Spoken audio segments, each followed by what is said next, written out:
Hello everyone, welcome to अध्ययन अध्यापन। तो बात करेंगे यहाँ पर हम पीआरटी सिलेबस की। आप में से वो अभ्यर्थी जो अब पीआरटी 3.0 का एग्ज़ाम देने की तैयारी में हैं और सिलेबस जानना चाहते हैं, साथ ही ये जानना चाहते हैं कि आपकी क्वालिफ़िकेशन क्या होनी चाहिए और साथ ही एग्ज़ाम का पैटर्न क्या होता है, क्या क्या पूछा जाता है। इस बार जो आपके प्रश्न पत्र बनकर आए हैं, जो आपका पीआरटी का एग्ज़ाम हुआ है 2.0 का, उसमें कौन से सब्जेक्ट से कितने नंबर के क्वेश्चन पूछे गए, तो उसमें सबसे ज़्यादा जो प्रश्न पूछे गए वो कौन सा सब्जेक्ट है, इन सभी के बारे में यहाँ पर मैं जानकारी देने वाली हूँ। साथ ही यहाँ पर बीपीएससी की वेबसाइट पर आपको कोई भी इन्फॉर्मेशन चाहिए तो यहाँ पर आप बीपीएससी वेबसाइट लिखेंगे, आपके सामने वो लोगो आएगा बीपीएससी की, आप वहाँ क्लिक करेंगे, डायरेक्ट आप बीपीएससी की वेबसाइट पर आ जाएंगे। नहीं तो आप bpsc.bih.nic.in पर क्लिक करेंगे, तब भी आप बीपीएससी की वेबसाइट पर आसानी से हर प्रकार के इन्फॉर्मेशन जो आपके एग्ज़ाम से संबंधित है वो प्राप्त कर सकेंगे। देखिए, यहाँ पर सबसे पहले अगर हम एग्ज़ाम की बात करें पीआरटी 3.0 की, तो यहाँ पर आपको पता होगा कि जो बीपीएससी है उन्होंने अपने वेबसाइट पर एग्ज़ाम कैलेंडर जारी कर दिया है। कैसे देखेंगे वो मैं आप लोगों को बता देती हूँ। देखिए, ये रहा आपका, यहाँ पर ये लोगो बना हुआ है। इसको आप जैसे ही क्लिक करते हैं तो आप एग्ज़ाम कैलेंडर को आसानी से देख पाएंगे कि इस वर्ष बीपीएससी कौन कौन से एग्ज़ाम लेने जा रही है। अगर आप इसके अलावा भी कोई एग्ज़ाम देना चाहते हैं तो उसका कैलेंडर भी यहाँ से आप एग्ज़ाम कैलेंडर में देख सकते हैं। तो देखिए, यहाँ पर अगर हम बात करें तो हम लोग अभी टीचर की बात कर लेते हैं, जो टीचर टीआरई 3.0 की बात कर लेते हैं। देखिए, यहाँ पर आप लोगों ने ये खबर पढ़ भी लिया होगा, फिर भी हम एक बार देख लेते हैं। देखिए, यहाँ पर आप लोग स्पष्ट रूप से देख रहे होंगे। यहाँ पर हमें देखना है टीचर रिक्रूटमेंट एग्ज़ाम, देख पा रहे हैं आप लोग। यहाँ पर इन्होंने कहा है कि फ्रॉम 24 अगस्त एवरी ईयर, यानी हर वर्ष 24 अगस्त को ये एग्ज़ाम कंडक्ट करवाया जाएगा। और इसके बाद इन्होंने रिज़ल्ट की बात की है, तो रिज़ल्ट जो है आपका मतलब 1 महीने बाद जो है रिज़ल्ट आपको देखने को मिल जाएगा, यानी 24 सितंबर। इन्होंने कहा कि एवरी ईयर, यानी हर वर्ष 24 अगस्त को एग्ज़ाम होगा और 24 सितंबर को रिज़ल्ट दे दिया जाएगा। तो इस प्रकार से इन्होंने कुछ यहाँ पर हमें जानकारी बताई है। बाकी अगर और भी आप लोग और भी एग्ज़ाम की प्रिपरेशन कर रहे हैं जो बीपीएससी के द्वारा लिया जाता है, तो यहाँ पर आप लोग उनके डेट देख सकते हो। तो चलिए हम लोग अब सिलेबस की बात कर लेते हैं और साथ ही देखेंगे सबसे पहले कि आपके जो एग्ज़ाम हुए थे इस बार पीआरटी का 2.0 का, उसमें कौन से सब्जेक्ट से कितने प्रश्न पूछे गए थे, तो ताकि हम तैयारी जब स्टार्ट करें तो उन सब्जेक्ट को सबसे पहले तैयार करें जिनसे ज़्यादा प्रश्न पूछे जाते हैं। साथ ही हम ये भी देखेंगे कि आपको कौन कौन से सब्जेक्ट में क्या कौन कौन से टॉपिक को अच्छे से पढ़ना है। तो चलिए स्टार्ट करते हैं समझना। देखिए, अगर हम एक एक सब्जेक्ट की बात करें तो जैसे कि आपका जो इसमें सब्जेक्ट आता है, अभी हम सिलेबस देखेंगे कि क्या क्या पूछा जाता है, उसमें हमें आसानी से पता चल जाएगा कि सिलेबस क्या है। देखिए, इसमें मैथ में जो इस बार क्वेश्चन पूछे गए थे वो टोटल 16 क्वेश्चन पूछे गए थे। इसके बाद अगर हम साइंस की बात करें तो साइंस से आपके कितने क्वेश्चन पूछे गए थे। देखिए, सबसे ज़्यादा क्वेश्चन यहाँ पर देख सकते हैं हम लोग, 20 क्वेश्चन यहाँ से पूछे गए थे, मतलब ज़्यादा क्वेश्चन पूछा गया था। 16 प्रश्न आपके मैथ के और 20 प्रश्न साइंस के। इसके बाद अगर हम बात करें तो रीजनिंग, यानी मैथ में आपका जो तार्किक से संबंधित, रीजनिंग से संबंधित क्वेश्चन पूछा जाता है, उसके जो आपके क्वेश्चन थे वो प्रश्नों की संख्या 16। अब देख सकते हैं इसके वेटेज देख सकते हैं आप लोग। साइंस तो आपके जो जनरल साइंस होते हैं उसको आपको पढ़ना है और कहाँ से तैयारी करनी है वो भी मैं आपको बताऊंगी। तो मैथ से आपके 16 प्रश्न कम नहीं होते हैं। साथ ही रीजनिंग देख सकते हैं आप लोग, ये ज़्यादा मार्क्स के क्वेश्चन पूछे गए थे, जिसमें इसमें अगर देखें तो साइंस में ज़्यादा क्वेश्चन पूछा गया था। इसके बाद हम अगर बाकी सब्जेक्ट की बात करें तो ये यहाँ पर मैं फिर से यहाँ पर एक बार लिख देती हूँ। आपका मैथ से जो है 16 क्वेश्चन, रीजनिंग से आपके क्वेश्चन पूछे गए थे 16, और साइंस की बात करें तो यहाँ पर आपके 20 प्रश्न हुए। साथ ही करंट अफेयर्स तो आप अभी से पढ़ना शुरू कर दीजिए, और ये आप जो पढ़ेंगे इसमें आपके करंट अफेयर के 14 क्वेश्चन पूछे गए थे। 14 क्वेश्चन में से जो है आपके यहाँ पर बिहार स्पेशल से जो है, यहाँ पर अगर देखें तो बिहार स्पेशल से 10 क्वेश्चन पूछे गए थे, यानी बिहार स्पेशल जो आप पढ़ते हैं उससे आपके 10 क्वेश्चन पूछे गए थे। तो ये आप स्पीडी नाम का जो बुक है आप लोग पढ़ते होंगे, हर मंथली जो आपका स्पीडी आता है पत्रिका, उसको आप लोग पढ़ा कीजिए, तो यहाँ से आपके करंट अफेयर कवर हो जाएंगे।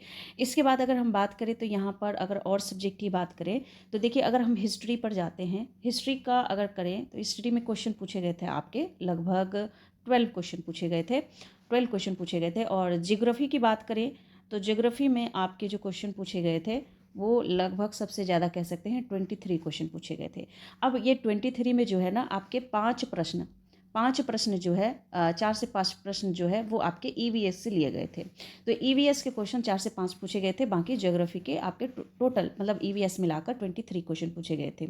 अब ज्योग्राफी में ना आप जो है पूरा जैसे बिहार का आप देख सकते हैं ज्योग्राफी, उसके बाद इंडिया और वर्ल्ड, ये सभी आपको पढ़ना पड़ेगा। हिस्ट्री में भी आपको मॉडर्न हिस्ट्री पर ज़्यादा जोर देना है, यहाँ से क्वेश्चन पूछा जाता है ज़्यादा। तो मॉडर्न हिस्ट्री पढ़ेंगे और यहाँ पर वर्ल्ड हिस्ट्री, साथ में इंडियन हिस्ट्री और बिहार का तो देखना ही है, तो ये आपको पूरे अच्छे से तैयार करना है। इसके बाद अगर बात करें यहाँ पर जो और क्वेश्चन पूछे गए थे, बिहार स्पेशल से आपने देख ही लिया, बिहार स्पेशल आप अच्छे से पढ़िए। करेंट अफेयर के लिए स्पीडी बुक जो है आप ले सकते हैं, मंथली का जो आता है। इसके बाद हमारे पास रहा पॉलिटी। तो पॉलिटी से क्वेश्चन देखिए, पॉलिटी से भी अच्छे क्वेश्चन पूछे गए थे, 9 क्वेश्चन पूछे गए थे 9 मार्क्स के। तो ये आप देख सकते हैं, इस तरह के जो है पूछे जाते हैं। यहाँ पर आपको तैयारी करनी है तो NCERT का तो बुक आपको पढ़ना ही है, साथ में SCERT का भी, यानी आप बिहार स्टेट के बुक को भी आपको पढ़ना है। तो यहाँ पर आप इन दोनों बुक को आपको पढ़ना पड़ेगा। तैयारी अभी से शुरू कर दीजिए, 8 महीना बहुत है। अगर आप अभी से पढ़ाई शुरू कर देते हैं सीरियसली, तो आप कट ऑफ कोई भी कैसा भी जाए, आपका जो सिलेक्शन है वो अच्छा ही आने वाला है, आपका सिलेक्शन पक्का है, आपके मार्क्स अच्छे आएंगे। तो बिल्कुल ये तैयारी में आप लग जाइए। अब हम लोग सिलेबस को देखते हैं और इसके साथ ही जो प्रीवियस ईयर क्वेश्चन है वो भी मैं कराऊंगी। तो ये आप लोग चाहे तो चैनल को सब्सक्राइब कर लीजिए। और हाँ, सीटेट अगर पास नहीं किया है तो सीटेट पास करने का सुनहरा मौका है। आप इस बार एग्ज़ाम दीजिए और सीटेट अच्छे से, आप लोगों ने फॉर्म भरा ही होगा तो पेपर होने वाला है, अच्छे से तैयारी कीजिए। सीटेट क्लियर हो जाएगा तो आप तभी इसमें फॉर्म भी भर पाएंगे। या तो आपका सीटेट पास होना चाहिए या फिर एस्टेट पास होना चाहिए। और यहाँ पर सभी स्टेट के लोग इसमें फॉर्म भर सकते हैं। तो ये जो भी है अलग अदर स्टेट का देख रहे हैं तो आप लोग भी इसमें फॉर्म भर सकते हैं। बस वो इंडियन नागरिक होना चाहिए, इंडिया का होना चाहिए। इंडिया के किसी भी राज्य से हैं आप तो आप इसको भर सकते हैं। चलिए हम लोग अब सिलेबस को देख लेते हैं, क्योंकि ये इंपॉर्टेंट जानकारी थी। आप लोगों को पता होना चाहिए कि कौन से पोर्शन से कितना क्वेश्चन पूछा जाता है। तो मेन फोकस हमारा जो होना चाहिए साइंस, मैथ, रीजनिंग। इसके अलावा आपका जो ज्योग्राफी है उसमें ज़्यादा क्वेश्चन पूछा गया था। तो कुल मिलाकर इन सभी सब्जेक्ट को पहले अच्छे से तैयार कर लीजिए। बाकी सब्जेक्ट आप धीरे धीरे करते रहेंगे तो वो भी हो जाएगा। तो चलिए अब हम लोग थोड़ा एलिजिबिलिटी और साथ ही सिलेबस देख लेते हैं। देखिए, ये आपको आसानी से बीपीएससी की वेबसाइट पर ही मिल जाएगा। और ये जो सिलेबस है वो इस बार जब आपकी ये आपका पेपर होने से पहले ही जो पीआरटी का सिलेबस है वो 3 बार चेंज किया गया। तो ये जो लास्ट वाला सिलेबस है वही मैं शेयर कर रही हूँ, क्योंकि आगे हो सकता है कि यही आपका सिलेबस रहे और यही आपको पढ़ना पड़े। तो आप इसी को लेकर चले और इसी को बेस मानकर भी तैयारी करें, जब तक कि बीपीएससी की वेबसाइट पर कोई नोटिस नहीं आ जाता है पीआरटी सिलेबस के अकॉर्डिंग। तो यहाँ पर अगर आपके इसके रिगार्डिंग कोई भी इन्फॉर्मेशन आता है, कोई भी नोटिस आता है, तो वो आपको बताया जाएगा। जब तक कोई इन्फॉर्मेशन नहीं दिया जाए बीपीएससी की वेबसाइट पर सिलेबस को लेकर, तब तक आप इसी सिलेबस को लेकर तैयारी करेंगे और ज़्यादा उम्मीद है यही रहने वाला है। तो चेंजेस तो वैसे बिहार बीपीएससी का भी कुछ कर देता है, तो उसे हम बिल्कुल जो है इग्नोर नहीं कर सकते। लेकिन जो सिलेबस है वो आपका अब यही है। तो इस हिसाब से अगर देखें तो यहाँ पर देखिए, ये 1 से 5वीं तक के लिए है। पहले यहाँ पर जो है ये देखिए, यहाँ पर आपको लिखा गया है 150 नंबर का प्रश्न जो है यहाँ पर दिया जाएगा आपको, और यहाँ पर 2.5 घंटे का समय दिया जाएगा। इसमें भाग 1, भाग 2 और पहले जो दिया था ना भाग 3 भी दिया था, जिसमें आप लोगों को लैंग्वेज दी गई थी हिंदी, यहाँ पर बांग्ला, उर्दू, ये इस तरह की लैंग्वेज दी गई थी भाग 3 में, तो उसे हटा दिया गया है। तो यहाँ पर भाग 1 है आपका 30 मार्क्स का और भाग 2 जो है वो है आपका 120 मार्क्स का। तो भाग 1 में जो है आपको यहाँ पर जो है क्वालिफाइंग नेचर का जो है ये पार्ट है, इसमें आपके 30% अंक जो है वो अनिवार्य होगा। तो यहाँ पर हम लोग देख लेते हैं कि क्या सब है। इसके बाद भाग 2 में जो है आपका यहाँ पर सामान्य अध्ययन से क्वेश्चन पूछा जाएगा। तो वो भी हम देखेंगे कि क्या क्या कौन कौन सा टॉपिक है यहाँ पर। देखिए, यहाँ पर सबसे पहले दिया है कि यह पत्र 2 भाग में होंगे, यथा भाग 1 एवं भाग 2। तो 2 भाग होंगे। पहले भाग में क्या होगा, भाषा अर्हता के लिए अंग्रेजी एवं हिंदी या उर्दू या बांग्ला, मतलब अंग्रेजी तो आपको कंपलसरी होगा, हिंदी, उर्दू, बांग्ला में से कोई एक, इसमें आपके मार्क्स होने चाहिए। और यहाँ पर आपके जो मार्क्स हैं वो 30% आपको लाना ही पड़ेगा। अगर आप यहाँ पर 30% नहीं लाते हैं तो आप आगे का जो आपका रिजल्ट आएगा उसमें आप पास नहीं हो पाएंगे, क्योंकि यहाँ पर आपको ये 30% लाना अनिवार्य है। तो इसकी तैयारी आपको अच्छे से करनी है और आप कर भी लेंगे, इसमें कोई क्योंकि आप पेपर देख लीजिए, पैटर्न देख लीजिए, उस हिसाब से तैयारी कीजिए, तो आपका ये जो पार्ट है भाग 1 वो हो जाएगा। अब चलिए हम सेकंड पार्ट पर चलते हैं। थोड़ा सा जूम कर देती हूँ ताकि आप लोग अच्छे से देख पाएँ। देखिए भाग 2 जो है यहाँ पर सामान्य अध्ययन का। समान अध्ययन में जो है वो प्राथमिक गणित, मानसिक क्षमता परीक्षण जिसे हम रीजनिंग कहते हैं, यहाँ पर सामान्य जागरूकता, सामान्य विज्ञान, जनरल साइंस, सामाजिक विज्ञान यहाँ पर दिया गया है यानी सोशल साइंस, भारतीय राष्ट्रीय आंदोलन को पढ़ना है, और भूगोल और पर्यावरण शामिल है यहाँ पर। तो ये आपके जो हैं मेन यहाँ पर इन्होंने टॉपिक दे दिया है, इसको आपको पढ़ना है। यहाँ पर NCERT और SCERT से आपको तैयारी करनी है। तो यहाँ पर आप देख सकते हैं। इसके बाद इन्होंने खुद स्पष्ट रूप से कहा है कि उपरोक्त विषय पत्रों के पाठ्यक्रम SCERT और NCERT से संबंधित होंगे, लेकिन इसका स्तर उम्मीदवार हेतु निर्धारित न्यूनतम अर्हता के आलोक में होगा। तो ये आपको बिल्कुल तैयार करना है। कल को अगर कोई प्रश्न मान लीजिए BPSC द्वारा उसका आंसर गलत दे दिया गया या क्वेश्चन गलत दे दिया गया, तो आप इसके लिए जो है बिल्कुल यहाँ पर जो वो टाइम देते हैं कोई क्वेश्चन का, अगर आपने उन्होंने गलत आंसर दे दिया है तो वो आप BPSC के वेबसाइट पर विद प्रूफ जो है अपलोड कर सकते हैं। तो बाद में जो है उसका आंसर सही किया जाता है। तो इसीलिए SCERT NCERT महत्वपूर्ण है। और साथ ही सामान्य अध्ययन पत्र के पाठ्यक्रम जो है वो SCERT से संबंधित हो गए। इन्होंने स्पष्ट रूप से कहा जो सामान्य अध्ययन है, जो आपका आपके स्टेट की बुक यानी बिहार स्टेट की जो बुक है SCERT, वो उसी से संबंधित हो गए, तो उसमें आपको सब कुछ पढ़ना है। लेकिन इसका स्तर जो है उम्मीदवार हेतु निर्धारित न्यूनतम अर्हता के आलोक में होगा। इसके बाद लिखित परीक्षा वस्तुनिष्ठ यानी कि ऑब्जेक्टिव टाइप होंगे, और जिसे हम MCQs कहते हैं, बहुविकल्पीय होंगे, और यहाँ पर आपको 4 या 5 ऑप्शन दिए होंगे जिसमें से सही टिक करना होगा। इसके बाद देखिए इसमें सबसे बड़ी बात यह है कि कोई भी नेगेटिव मार्किंग नहीं है। आप बेफिक्र होकर, अगर आपको कोई क्वेश्चन नहीं आता है तो आप तुक्का लगा सकते हैं, एलिमिनेट कर सकते हैं, सही उत्तर तक जा सकते हैं, क्योंकि इसमें आप अगर गलत उत्तर दे भी देते हैं तो आपका मार्क्स कटने वाला नहीं है। तो यहाँ पर कोई यहाँ पर नुकसान नहीं है, फ़ायदा ही फ़ायदा है। तो आप कोशिश करें कि पूरे के पूरे क्वेश्चन अटेम्प्ट करके आएँ। क्वेश्चन आपको नहीं छोड़ना है। इसके लिए आप अभी से अपने घड़ी में जो है टाइमर सेट कीजिए, मोबाइल में टाइमर सेट कीजिए, उस हिसाब से प्रिपरेशन स्टार्ट कर दीजिए। इसके बाद देखिए आगे हमें क्या बताया जा रहा है। ये तो आपका देखिए यहाँ पर देख सकते हैं आप लोग, ये है शिक्षा विभाग के अंतर्गत 1 से 5वीं कक्षा के विद्यालय के लिए सिलेबस, ठीक है। अब यहाँ पर देखिए, यहाँ पर इनके लिए क्या है, इनके लिए दिया है कि अनुसूचित जाति एवं अनुसूचित जनजाति कल्याण विभाग के अंतर्गत, ठीक है। ये कल्याण विभाग के अंतर्गत जो कक्षा 1 से 5वीं तक के विद्यालय अध्यापक बनेंगे उनके लिए ये सिलेबस है। तो उनके लिए भी इन्होंने इस पत्र को 2 भागों में ही बांटा है। इन्होंने भी यहाँ पर भी आपके सेम ही होंगे। 150 नंबर का क्वेश्चन होगा जिसमें 30 आपके पहले भाग का और 120 आपके दूसरे भाग का जो है प्रश्न होगा। यहाँ पर भी वही चीज़ बताया गया है। तो देख सकते हैं आप लोग, वो सारी चीज़ें यहाँ पर वही चीज़ें बताई गई है जो ऊपर बताई गई है। तो यहाँ पर आपको इन सभी चीज़ों को ध्यान रखना होगा, नेगेटिव मार्किंग नहीं होगी, और यहाँ पर आपको इसी सिलेबस के अनुसार अपनी तैयारी करनी है। और इसके अलावा इसमें इम्पॉर्टेंट बात जो बतानी है, इसके क्वालिफिकेशन यानी कौन कौन इस फॉर्म को भर सकता है उस पर एक बार बात कर लेते हैं, यानी हम एलिजिबिलिटी को थोड़ा सा पढ़ लेते हैं। देखिए यहाँ पर जो एलिजिबिलिटी है वो कौन फॉर्म भर सकता है, इसको आप जूम कर देती हूँ मैं, आप लोग भी पढ़ लीजिए। यहाँ पर मैं थोड़ा फास्ट बताती हूँ क्योंकि वीडियो बहुत लंबा हो जाता है। भारत का नागरिक होना चाहिए, यानी भारत के किसी भी राज्य से हैं तो आप इस फॉर्म को भर सकते हैं, ठीक है।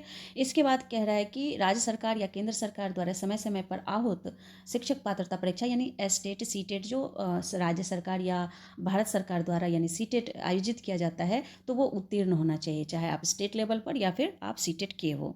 इसके बाद जो है यहाँ पर इन्होंने स्पष्ट रूप से बताया है कि पेपर 1 पास होना अनिवार्य है, चाहे आपने BTET किया हो, CTET किया हो, या फिर आपने अपने स्टेट के कोई भी टेट पास किया हो। इसके बाद इन्होंने कहा कि वर्ष 2012 से जो पूर्व नियुक्ति है नियुक्त टीचर हैं उनके लिए ये शिक्षक पात्रता परीक्षा उत्तीर्ण होना अनिवार्य नहीं है। इसके बाद देखिए इन्होंने एक चीज़ और बताया है कि यहाँ पर CTET अभ्यर्थियों के लिए BTET 2017 के लिए लागू प्रावधानुसार सामान्य कोटि के यानी जनरल कैटेगरी के अभ्यर्थियों को न्यूनतम 60% अंक होना चाहिए CTET में या BTET में या STET में। और अगर बात करें यहाँ पर 55% की, तो वो किन अभ्यर्थियों के लिए है, तो पिछड़ा वर्ग, अत्यंत पिछड़ा वर्ग और सामान्य कोटि यानी जनरल कैटेगरी फीमेल के लिए जो है 55% अंक अनिवार्य है। यानी कि अगर आपने CTET या STET में 82 मार्क्स लाए हैं तो बिल्कुल आप पास हैं। और यहाँ पर अगर बात करें हम ऊपर 60 मार्क्स 60% यानी कि 150 में से 90 अंक आपके होने चाहिए, तभी आप इस फॉर्म के भरने के लिए एलिजिबल है। अगर आपके इतने मार्क्स नहीं आ रहे हैं, परसेंटेज नहीं बन रहा है, आपके सीटेट या एस्टेट में, तो आप एलिजिबल नहीं हैं। इसके अलावा यहाँ पर कहा जा रहा है कि 50% अंक किसके होने चाहिए जो इसको भर सकता है, तो वो है अनुसूचित जाति, अनुसूचित जनजाति, अनिःशक्त कोटि के उम्मीदवारों के लिए। अगर आपके जो यहाँ पर 50% अंक है यानी 75, तो आप इस फॉर्म को भरने के लिए एलिजिबल है। उसके बाद यहाँ पर आपके जो हैं आपने एजुकेशन यहाँ पर जो क्राइटेरिया है वो बताया जा रहा है कि विद्यालय अध्यापक पद नियुक्ति हेतु राष्ट्रीय अध्यापक शिक्षा परिषद द्वारा समय समय पर निर्धारित शैक्षणिक प्रशैक्षणिक योग्यता आधारित करता हो जो निम्नवत है: न्यूनतम 50% अंकों के साथ उच्चतर माध्यमिक यानी इंटर 11th-12th, और या फिर इसके समकक्ष, या फिर आपने तथा और ये तो होना ही चाहिए। साथ ही प्रारंभिक शिक्षा शास्त्र में यानी जो आपने शिक्षण प्रशिक्षण का द्विवर्षीय डिप्लोमा किया है, चाहे वो किसी भी नाम से जाना जाता हो, वो जरूरी है। इसके साथ ही देखिए, या फिर आपने किया हो 45% अंक के साथ उच्चतर माध्यमिक विद्यालय आपने पास की हो, और इसके या फिर इसके समकक्ष और क्या किया हो प्रारंभिक शिक्षा शास्त्र में, यानी आपने डिप्लोमा की हो 2 वर्षीय, चाहे उसे कोई भी नाम से जाना जाए, और जो राष्ट्रीय अध्यापक शिक्षा परिषद से मान्यता प्राप्त हो। ठीक है, यहाँ पर इन्होंने क्या है, विनिमय 2000 के अनुसार प्राप्त किया गया हो, तो ये जरूरी है। इसके बाद अगर बात करें तो न्यूनतम 50% अंक होने चाहिए आपके उच्चतर माध्यमिक में, और शिक्षा शास्त्र यानी आपने 2 वर्ष का डिप्लोमा किया हो, या फिर आपने स्नातक या प्रारंभिक शिक्षा में स्नातक तथा स्नातक की हो और 2 वर्ष का डिप्लोमा किया हो, चाहे वो किसी नाम से जाना जाता हो, तो आप एलिजिबल है। यहाँ पर और क्या बताया गया है, देखिए यहाँ पर जो आपके 1 से 5वीं कक्षा के लिए जो अध्यापक बनेंगे, तो मूल कोटि के पद नियुक्ति हेतु शैक्षणिक एवं प्रशैक्षणिक योग्यता में अनुसूचित जाति, जनजाति, अत्यंत पिछड़ा वर्ग एवं दिव्यांग अभ्यर्थियों को जो है न्यूनतम निर्धारित अर्हतांक में 5% की छूट दी जाएगी। तो आप सभी के लिए 5% की छूट है जो इस कैटेगरी में आते हैं। इसके बाद 1 से 5 के लिए जो उर्दू पद पर है वो बिहार राज्य मदरसा शिक्षा बोर्ड या मौलाना मजहरुल हक अरबी एवं फारसी विश्वविद्यालय पटना द्वारा प्रदत्त मौलवी या आलिम अथवा किसी मान्यता प्राप्त बोर्ड से उर्दू में इंटरमीडिएट 50 अंकों के साथ, अथवा किसी मान्यता प्राप्त विश्वविद्यालय से उर्दू में स्नातक शैक्षणिक योग्यता मान्य होगी। तो ये एजुकेशन आपकी होनी चाहिए। इसके बाद दिया है कि कक्षा 1 से 5 के लिए बांग्ला शिक्षकों के पदों पर इंटर में, अगर आप बांग्ला शिक्षक बनना चाहते हैं तो आपके इंटर में 50% अंकों का बांग्ला अथवा किसी अन्य मान्यता प्राप्त विश्वविद्यालय से बांग्ला में स्नातक की योग्यता मान्य होगी, और किसी सोसाइटी अथवा ट्रस्ट के द्वारा स्थापित शैक्षिक संस्थानों द्वारा प्रदत्त भाषा विशेष की उपाधि डिग्री विद्यालय अध्यापक पद पर नियुक्ति हेतु मान्य नहीं होगा। अगर आपने किसी जो ऐसे आपने संस्थान से अपना एजुकेशन किया है जो NCTE से जो है मान्यता प्राप्त नहीं है, तो वो आपका यहाँ पर एलिजिबल आप नहीं हो पाएंगे। ठीक है, इसके साथ ही यहाँ पर बताया गया है कि शिक्षक प्रशिक्षण के किसी भी उपाधि के मान्यता के बिंदु पर अथवा किसी उपाधि विशेष के समतुल्यता के बिंदु पर किसी भी प्रकार के विवाद की स्थिति में राष्ट्रीय अध्यापक शिक्षा परिषद के परामर्श विभाग का निर्णय अंतिम होगा। यानी अगर इनमें से कोई किसी भी चीज़ में कमी आती है तो जो इनका मान्य होगा, यानी कि राष्ट्रीय अध्यापक शिक्षा परिषद का ही जो परामर्श होगा वो अंतिम मान्य होगा। ठीक है, तो ये कुछ बातें थी, और इसके साथ मैंने आपको सिलेबस बता ही दिया था। पहले इसको 3 भागों में बांटा था, जो कि अब हट गया है, अब 2 भागों में ही इसको बांटा गया है। तो ये कुछ एलिजिबिलिटी है, और यहाँ से आप लोग अगर आप ये एलिजिबिलिटी रखते हैं तो आप इस फॉर्म को भली भांति भर सकते हैं। तो आप लोगों में से सभी अभ्यर्थी होंगे जो ये सारी चीज़ें आपके पास होगी, एलिजिबिलिटी भी होगी, तो आप लोग अपनी तैयारी शुरू कर दीजिए। और मिलती हूँ नेक्स्ट वीडियो में, तब तक के लिए thank you and thanks for watching. और आप चाहे तो टेलीग्राम चैनल से जुड़ सकते हैं, वहाँ पर आपको विभिन्न प्रकार के PDF और वहाँ पर उपलब्ध हो जाते हैं। तो ये PDF भी मैं वहाँ पर अपलोड कर दूँगी, तो आप लोग आराम से पढ़ सकते हैं। तो मिलती हूँ नेक्स्ट वीडियो में, थैंक यू।